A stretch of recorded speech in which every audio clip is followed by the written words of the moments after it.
स्यू city के चौथे अकादमी के मैदान में आज का दिन वह है जब छात्र आंतरिक दुनिया के खिलाड़ी बनते हैं। चौथे अकादमी के छात्र मंच पर एक जादुई निर्माण के ऊपर खड़े हैं। प्रिंसिपल जिन लॉन्ग छात्रों को बधाई देते हैं और कहते हैं, आज सिस्टम आपको आपकी कक्षा बताएगा। जब आप इस निर्माण में प्रवेश करेंगे, चाहे आप एक शक्तिशाली तलवारबाज, सख्त नाइट, फुर्तीला हत्यारा बने या एक शक्तिशाली जादूगर, आपका भाग्य ही इसका निर्णय करेगा। आपको यह विश्वास करना चाहिए कि आप सभी अपनी अपनी कक्षाओं में उत्कृष्ट व्यक्ति बनेंगे। छात्रों को प्रेरित करने के बाद प्रिंसिपल जोर से चिल्लाते हैं, ट्रांसफर फॉर्मेशन को सक्रिय करें। प्रिंसिपल के आदेश पर वह जादुई निर्माण सक्रिय हो जाता है और उस निर्माण पर खड़े सभी छात्र टेलीपोर्ट होने लगते हैं। उन सभी साइड कैरेक्टर्स के बीच हमारा नायक लियोन भी है। इस दुनिया में पुनर्जन्म हुए उसे 18 साल हो गए हैं और आखिरकार वह दिन आ गया है जिसका वह इंतजार कर रहा था। इस दुनिया का नाम केजी है, जो एक समानांतर दुनिया है जो धरती से बेहद मिलती जुलती है। लेकिन धरती के विपरीत कृत्रिम रूप से विकसित आंतरिक दुनिया अचानक उतर आई, जिससे मानव संसार उलट पुलट हो गया। दुनिया भर में विभिन्न कठिन कालकोटरी डंजन्स उभर आईं। 18 वर्ष की आयु तक पहुंचने पर मनुष्यों को ट्रांसफर फॉर्मेशन के माध्यम से शक्तियां प्राप्त होती हैं, और वे इन कालकोठरियों को साफ करने के लिए इनका उपयोग करते हैं।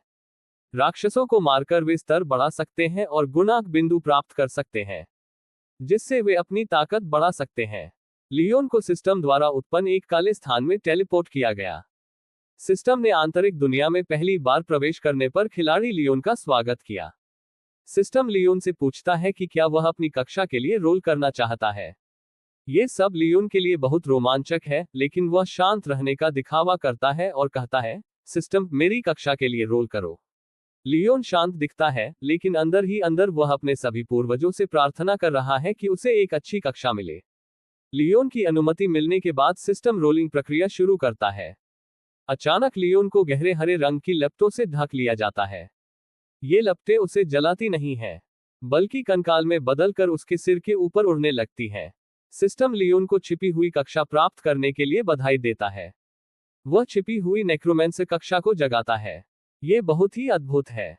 लियोन चिल्लाता है, हे भगवान, ये तो बहुत शानदार है।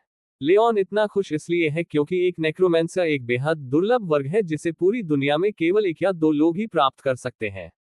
एक स्टाफ की लहर से, नर्क के द्वार से अनेकों उच्च श्रेणी के मरे हुए प्राणी बुलाए जा सकते हैं। जब तक उनके पास पर्याप्त मना हो, वे एक व्यक्ति की सेना बन सकते हैं। लियोन को पता है कि सामान्य तौर पर एक छुपे हुए क्लास को प्राप्त करना मतलब यह है कि वह अन्य लोगों से अधिक शक्तिशाली होगा। लियोन अपना स्टेटस विंडो खोलता है और अपने गुणों की जांच करता है। सबसे पहले स्टेटस विंडो दिखाता है कि लियोन की क्लास नेक्रोमेंसर है और उसका स्तर प्रशिक्षु है। उसकी ताकत 10, रक्षा 6, फुर्ती 9, आत्मा 0, मना 10 में से 10 और स्वास्थ्य 10 में से 10 है। उसकी अनुभव 0 में से 0 है। सब कुछ सामान्य था, लेकिन सबसे ध्यान देने वाली बात उसकी आत्मा थी, जो 0 थी। लियोन ये देखकर चौंक गया कि उसकी आत्मा 0 है। एक नेक्रोमेंसर को कैसे पाया जा सकता है जिसकी आत्मा 0 हो? लियोन गहरे सदमे में है क्योंकि प्रारंभिक गुण बिंदु सामान्यतः रैंडम रूप से वितरित होते हैं। एक वर्ग के अनुसार सबसे अधिक बिंदु 10 हो सकते हैं। आत्मा छवि के लिए सबसे महत्वपूर्ण गुण है। अगर यह 5 से कम हो, तो लियोन कैसे लड़ सकता है? सिस्टम मानव भावनाओं को नहीं समझता और यह नहीं देख सकता कि कोई उस समय कैसा महसूस कर रहा है। जब लियोन अपने जीवन के सबसे बड़े संकट में था, सिस्टम ने उससे पूछा कि क्या वह अब अपने टैलेंट के लिए रोल करना चाहता है। लियोन रोते हुए कहता है, कर दो, अब कुछ मायने नहीं रखता, मैं बर्बाद हो चुका हूं। अगर मुझे एस ग्रेड का टैलेंट भी मिले तो भी यह बेकार है अगर मेरी आत्मा ... 0 है। दर्शकों के लिए सामान्य जानकारी, टैलेंट को F से S तक 7 ग्रेड में विभाजित किया गया है। अब टैलेंट के लिए रोल शुरू होता है। अचानक लियोन किसी प्रकार की ऊर्जा में लिप्त जाता है। सिस्टम उसे मेजर का ब्रेव हॉट टैलेंट प्राप्त करने पर बधाई देता है। उसके टैलेंट की ग्रेड अज्ञात है, लेकिन ये 10 गुण बिंदु प्रदान करता है। लियोन विवरण की जांच करता है। सिस्टम उसे ब्रेव हॉट ऑफ इमेज के बारे में बताता है। निष्क्रिय प्रभाव के रूप में खिलाड़ी को एक शारीरिक हमले से दुश्मन को मारने पर गुण बिंदु दिए जाएंगे। सक्रिय प्रभाव में खिलाड़ी किसी एक विशेष गुण के मान के अनुसार अन्य गुणों को बढ़ा सकता है। इसका उपयोग करने से पहले केवल एक गुण बंध सकता है। लियोन ये देखकर चौंक गया और जांचा कि उसने इसे गलत नहीं पढ़ा, क्योंकि मुफ्त गुण बिंदु प्राप्त करना लगभग असंभव है। सामान्यतः गुण बिंदु तभी मिलते हैं जब खिलाड़ी स्तर बढ़ाते हैं। अन्यथा यदि कोई अपने गुण बढ़ाना चाहता है तो उन्हें कड़ी मेहनत करनी पड़ती है। लियोन कहता है, इस निष्क्रिय प्रभाव के साथ अगर मैं दुश्मन को शारीरिक हमलों से मारता हूं, तो मुझे गुण बिंदु मिल सकते हैं, और भले ही मैं सक्रिय प्रभाव का उपयोग केवल एक बार कर सकता हूं, फिर भी यह मेरे अन्य गुणों को मेरे उच्चतम गुण के स्तर तक बढ़ा सकता है। अगर लियोन अभी इसका उपयोग करता है तो वह सभी गुणों में 10 बिंदुओं के साथ एक ऑलराउंडर बन सकता है।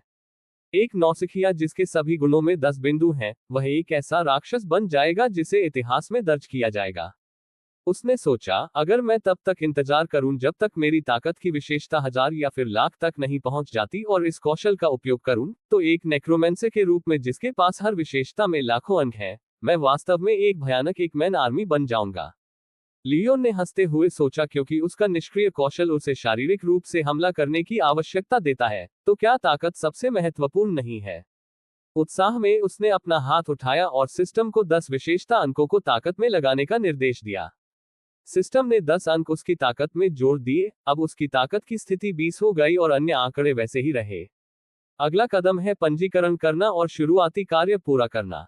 सिर्फ शुरुआती कार्य को पूरा करने के बाद ही इसे सफलतापूर्वक क्लास प्राप्त करना माना जाएगा। सिस्टम ने लियोन को शुरुआती कार्य के लिए स्थानांतरित करना शुरू किया और वह नीली रोशनी के पूल में गायब हो गया। सिस्टम द्वारा उत्पन्न स्थान से टेलीपोर्ट करने के बाद लियोन एक चट्टानों से बने पुल पर पहुंचता है।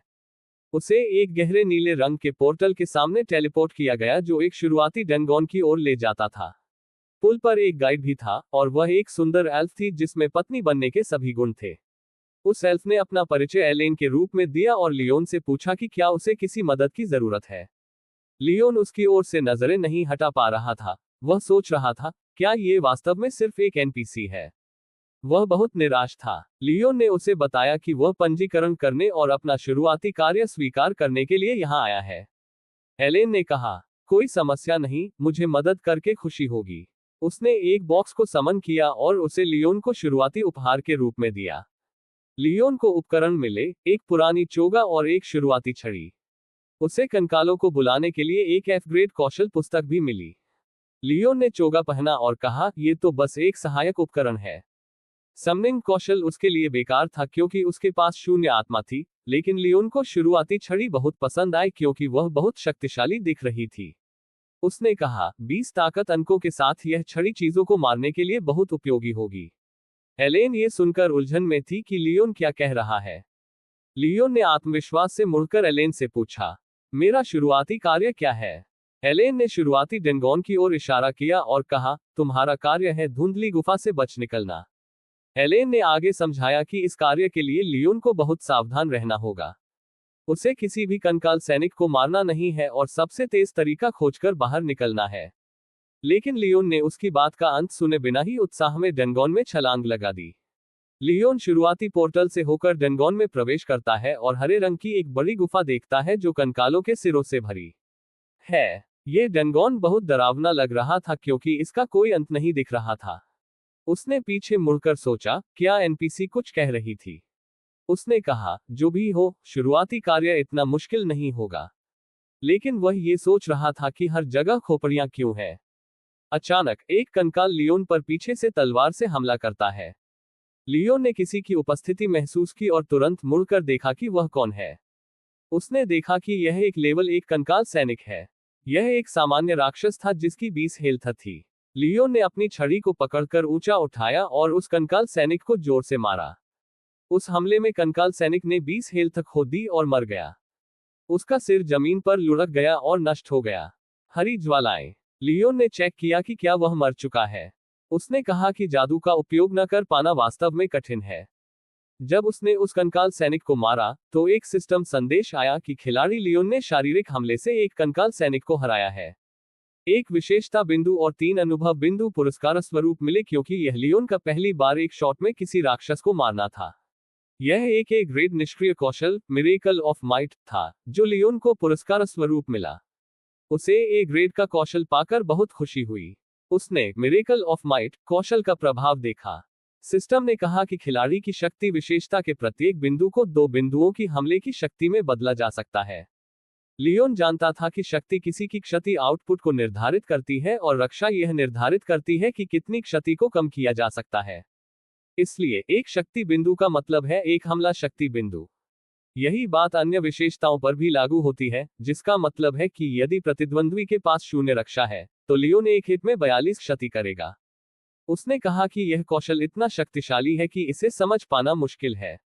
वह खुशी से कूद पड़ा क्योंकि यह बहुत अधिक शक्तिशाली था। जब लियोन अपना नया कौशल देख रहा था, कई कंकाल सैनिक जमीन से बाहर आकर उस पर हमला करने लगे।